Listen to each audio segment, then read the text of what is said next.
온누리교회 성도 여러분, 안녕하십니까? 주님의 말씀을 함께 나누며 떨어져 있지만 더 가까워지는 시간, 우리 시간입니다. 잘 주무셨어요? 5월 20일 수요일 아침입니다. 우리 또 기도하고 또 말씀 보도록 하겠습니다. 함께 기도하겠습니다. 사랑하는 하나님 아버지, 5월 20일 아침 주님 앞에 이렇게 나왔습니다. 하나님 말씀으로 늘 우리를 깨우쳐 주시고 말씀 주시고 힘 주시고 다시 말씀으로 살아나는 우리 영을 보면서 얼마나 감사한지 모르겠습니다. 오늘도 사랑하는 우리 성도님들, 이 시기에 하나님의 말씀 앞에 무릎 꿇습니다. 마음을 엽니다. 마음이 허전한 그런 성도들이 있다면 하나님 말씀으로 채워주시옵소서. 여러 가지 삶의 어려움이 또 근심이 있다면 하나님께서 말씀으로 인쳐주셔서 주님께서 기뻐하시는 그런 모습으로 그렇게 살아갈 수 있도록 우리 성도님들 주님 함께하여 주시옵소서. 주님, 부족한 종이 늘 말씀 앞에 엎드립니다. 이 시대에 꼭 필요한 말씀을 전하는, 그래서 당신의 백성들에게 더하거나 빼지도 않는 그런 말씀을 그대로 전하는 그런 종이 되게 성령님 도와주시고 붙잡아 주시옵소서. 감사드리며 예수님 이름으로 기도합니다.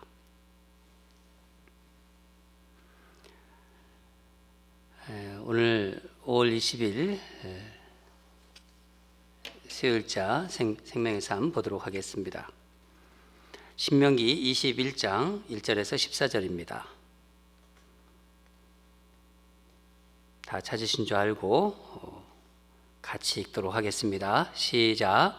네 하나님 여호와께서 내게 주어 차지하게 하신 땅에서 피살된 시체가 들에 엎드려진 것을 발견하고 그 쳐 죽인 자가 누구인지 알지 못하거든 너희의 장로들과 재판장들은 나가서 그 피살된 곳의 사방에 있는 성읍의 원근을 잴 것이요, 그 피살된 곳에서 제일 가까운 성읍의 장로들이 그 성읍에서 아직 부리지 아니하고 멍에를 매지 아니한 암송아지를 취하여 그 성읍의 장로들이 물이 항상 흐르고 갈지도 않고 씨를 뿌린 일도 없는 골짜기로 그 송아지를 끌고 가서 그 골짜기에서 그 송아지의 목을 꺾을 것이요, 레위 자손 제사장들도 그리로 갈지니 그들은 내 하나님 여호와께서 택하사 자기를 섬기게 하시며 또 여호와의 이름으로 축복하게 하신 자라.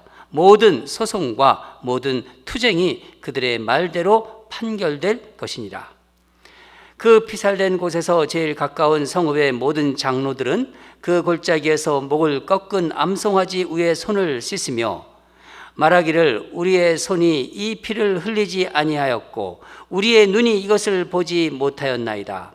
여호와여, 주께서 속량하신 주의 백성 이스라엘을 사하시고 무죄한 피를 주의 백성 이스라엘 중에 머물러 두지 마옵소서 하면 그 피 흘린 죄가 사함을 받으리니 너는 이와 같이 여호와께서 보시기에 정직한 일을 행하여 무죄한 자의 피 흘린 죄를 너희 중에서 제할지니라.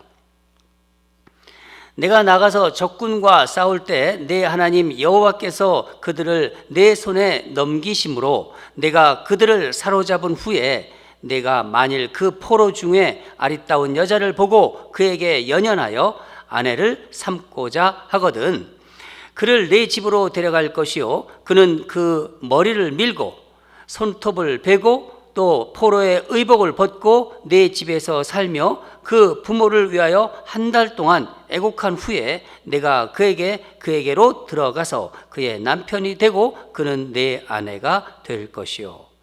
그 후에 내가 그를 기뻐하지 아니하거든 그의 마음대로 가게 하고 결코 돈을 받고 팔지 말지라.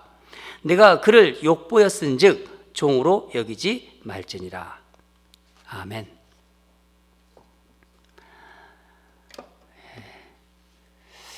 오늘 말씀 제목은 하나님의 마음을 알아가는 신앙생활이라고 정해봤습니다. 여러분, 하나님은 거룩하신 분이세요. 그렇죠? 하나님은 또 온전하신 분이십니다. 그렇기 때문에 지난번에도 말씀드렸지만은 우리에게도 이 거룩함과 온전함을 기대하십니다. 오늘 본문을 보면은 하나님이 우리에게 상당한 수준의 그 온전함을 요구하시는 것이 느껴집니다. 이것은 하나님이 우리에게 이 세상을 맡기셨기 때문입니다. 또한 하나님은 우리와 상관없는 자들, 그런 자들에 대해서도 우리가 하나님께 받은 그 사랑을 그대로 전하기를 원하세요. 본문은 두 가지 문제인데 이 사회 문제를 다루고 있습니다.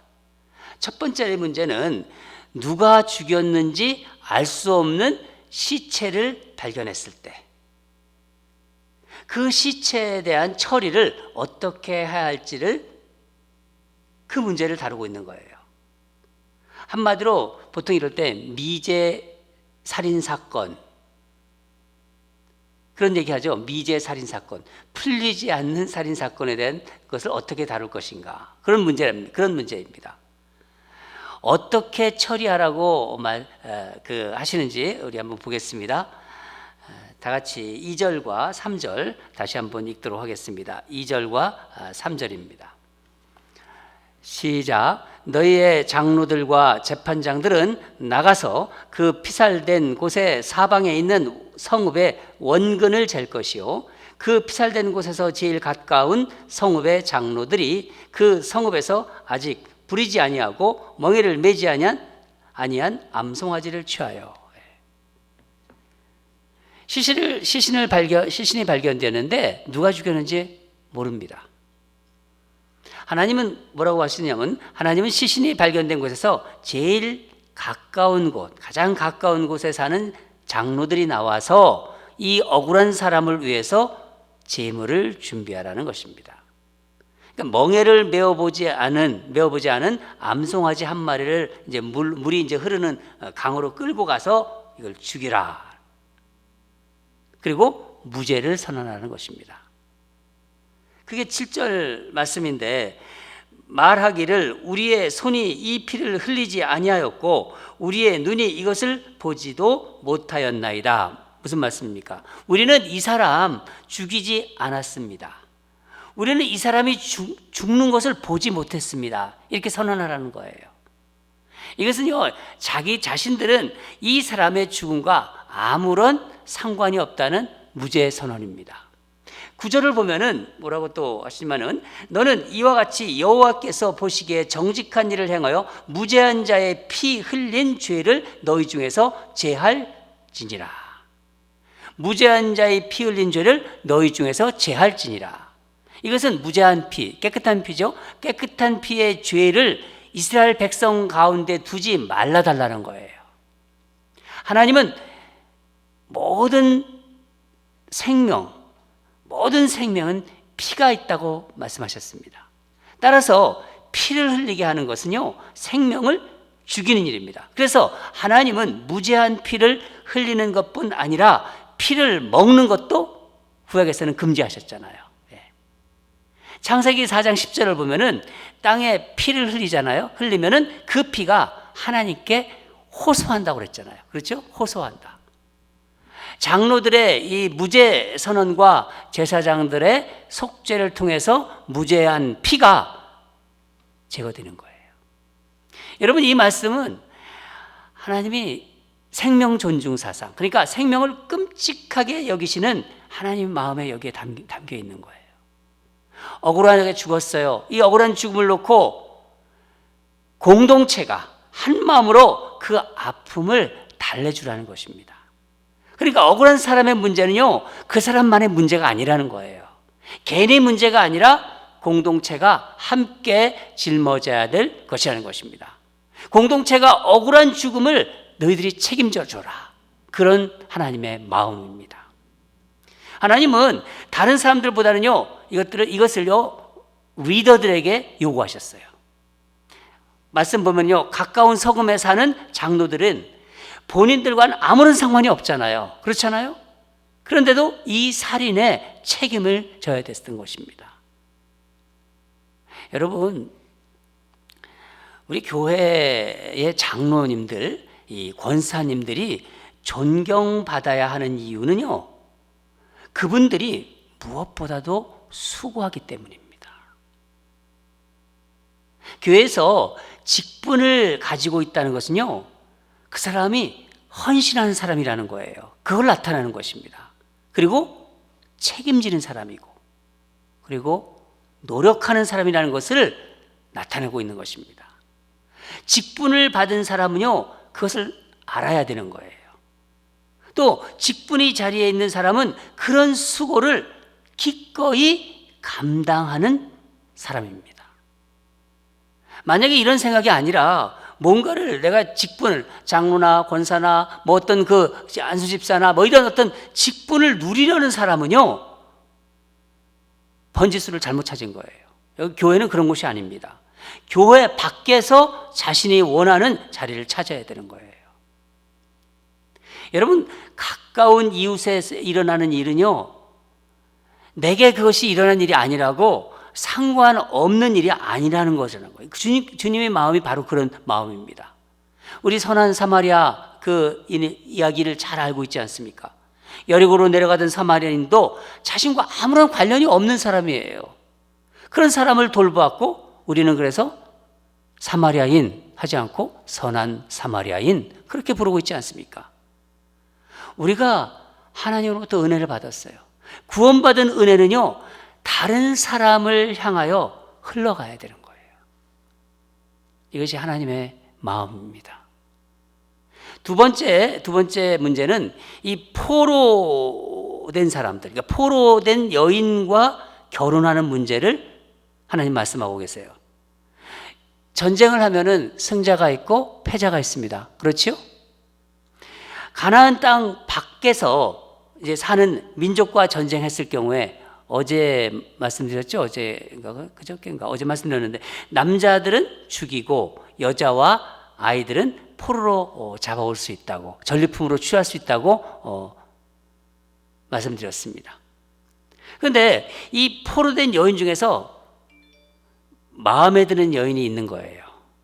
여기서 연연했다고 그랬잖아요. 연모하는 정이 있다는 거예요. 사랑하게 됐다는 거예요. 그래서 결혼하고 싶습니다. 어떻게 하라고 하나님께서 하시나요? 12절과 13절을 다시 한번 읽겠습니다. 12절과 13절입니다. 시작. 그를 내 집으로 데려갈 것이요, 그는 그 머리를 밀고 손톱을 베고 또 포로의 의복을 벗고 내 집에 살며 그 부모를 위하여 한 달 동안 애곡한 후에 내가 그에게로 들어가서 그의 남편이 되고 그는 내 아내가 될 것이요. 좀 여러 가지 절차가 있죠. 예. 머리를 밀고 손톱을 깎고 포로의 의복을 벗기고 그녀의 부모를 위해서 한 달 동안 애곡한 후에 아내로 맞이해 드리라는 것입니다. 여인의 머리를 밀고 손톱을 깎고, 이건 뭐를 이야기하는 거죠? 뭐를 의미하는 거죠? 지금까지 해왔던 어떤 부정한 것을 다 씻는다는 얘기입니다. 씻어라. 머리를 밀고 손톱을 깎는 의미는. 포로의 옷을 벗기는 것은요, 그리고 이스라엘 의복으로 갈아입히는 거예요. 새 사람이 되었다는 거예요. 신분의 변화를 말하는 것입니다. 그럼 왜 여자의 부모를 위해서 한 달간이나 울으라고 했을까요? 이 여인이요, 처음부터 포로입니까? 아니잖아요. 전쟁에서 졌기 때문에 그렇잖아요. 전에는 한 가정에 귀한, 존귀한 자녀예요. 그 부모 마음을 한번 생각해 봐요. 얼마나 쓰라리고 힘들겠습니까? 한 달 동안 그 부모를 위해서 애국하라는 거예요. 그 부모의 마음이, 그 참담함, 그것을 같이 느끼고 그 아픔을 생각하라는 것입니다. 부모의 마음을 헤아리는 것이 바로 또한 하나님의 마음이기도 한 거예요.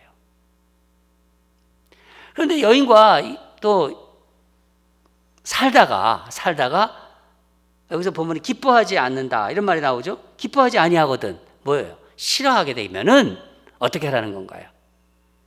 너 종이었으니까 다시 종으로 돌아가. 그렇게 하면 안 된다는 거예요. 자유인으로 살게 하라. 복되게 살게 하라는 것입니다. 여러분, 하나님은요 아주 세밀하시고 자상하신 분이십니다. 하나님은 우리가 이 사회에 힘없는 자들, 이 약자들을 어떻게 대해야 하는지를요, 그 하나님의 마음을 오늘 본문에서 지금 보여주고 계신 거예요. 여러분, 우리 오늘 본문을 이렇게 말씀을 듣고 묵상하시면서 우리 주변에 있는 힘없는 자, 약한 자들을 한번 생각해 보세요. 우리 가운데 약자가 누구입니까? 우리 가정 가운데 연약한 자, 약자가 누구입니까? 우리 다락방 가운데 연약한 자, 약자가 누구인가 생각해 보십시오. 다락방 학원들 얼굴을 떠올려 보십시오. 지금 내가 일하는 직장 가운데 연약한 자가, 참 약한 자가 누구인가 떠올려 보십시오. 우리 교회 가운데 정말 약자가 누구인가? 연약한 자가 누구인가? 우리 내 옆에 사는 이웃 가운데 약자가 누구인가? 여러분 생각해 보시기 바랍니다. 여러분에게 떠오르는 분이 있다면은 그분을 생각하면서, 여러분 그 하나님이 주신 마음입니다. 그 주신 마음으로 다가가시기 바랍니다. 그리고 그 주신 마음으로 도우시기 바랍니다. 한 인간으로서의 존귀함이 회복되는 그런 마음으로 다가가라는 거예요. 저는 오늘 말씀을 이렇게 묵상하면 가운데 한동안 한참 문제가 되지 않았습니까? 사회적으로 이 갑질이라는 갑질 그러면요, 노사관계 아니면 직장이 이렇게 떠오르지만은 사실 그것보다 더 광범위합니다. 자세히 보면은요, 모든 인간관계 속에서 이게 또 어떻게 보면 그 표현이 갑질이지만은 이 갑질이라는 의미가 깊이 스며들어 있는 것 같아요. 가까운 부부 관계에서도요, 만약에 강자와 약자가 있다, 그렇다면 그것도 그런 부분이 있는 거예요. 자녀들 가운데도 강자와 약자가 있다? 어떤 사람과의 관계에서도 이상하게 한쪽이 주눅들은 관계다. 그러면요, 어찌 보면요, 다 갑질의 근성이 그 가운데 있는 것입니다. 거기에 자리 잡고 있는 것입니다. 이 갑질이라는 것은요, 이 단어는 아예 없어졌으면 좋겠어요. 사실 이것이 하나님의 마음입니다. 여러분, 혹시 내 어떤 삶 속에서, 생활 속에서 내가 좀, 저 사람 좀 무시할 수 있다, 이런 마음 만약에 그런 거 갖지 마세요. 좀 혹시 무시할 수 있다고 생각하는 사람에게 하는 특유의 그 말씨가 있어요. 직장에서나 관계 속에서. 그 특유의 말씨 여러분 한번 생각해 보세요. 혹시 본인에게 있는지. 또 어떤 손짓, 말씨, 손짓, 또 표정, 얼굴 표정 말씀드리는 것입니다. 약한 자를 대할 때 나의 마음과 행동을 하나님 말씀으로, 하나님 마음으로 오늘 비춰보시기 바랍니다.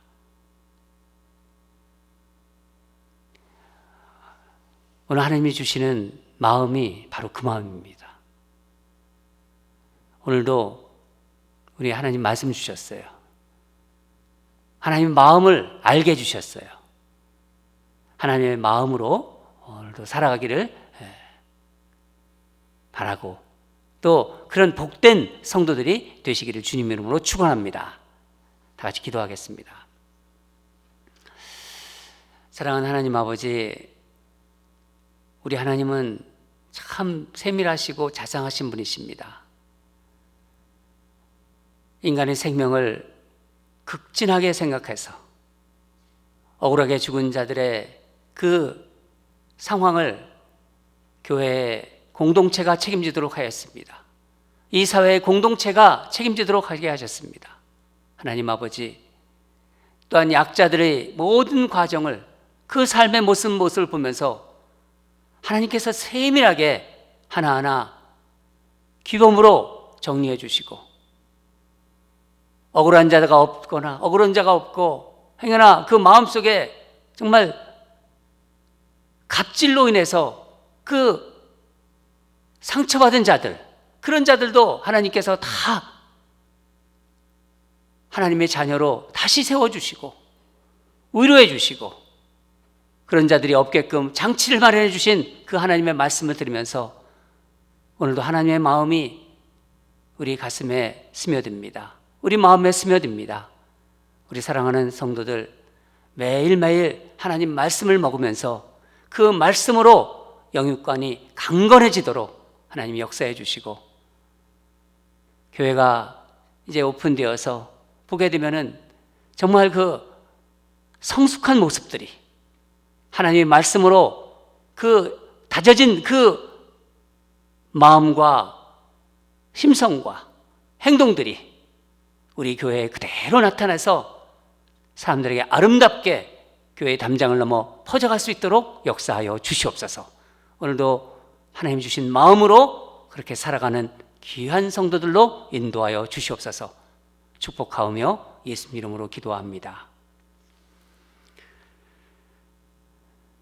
기도하겠습니다. 두 가지 또 기도하는데, 오늘 하나님 말씀 우리가 좀 이렇게 생각하지 않았습니까? 예. 우리 가까이 있는 연약한 자, 약한 자들을 생각하면서 그들을 위해서 기도하고, 내가 할 수 있는 일, 우리가 할 수 있는 일을 적극적으로 생각하고 행동하게 하소서. 우리 그렇게 기도했으면 좋겠습니다.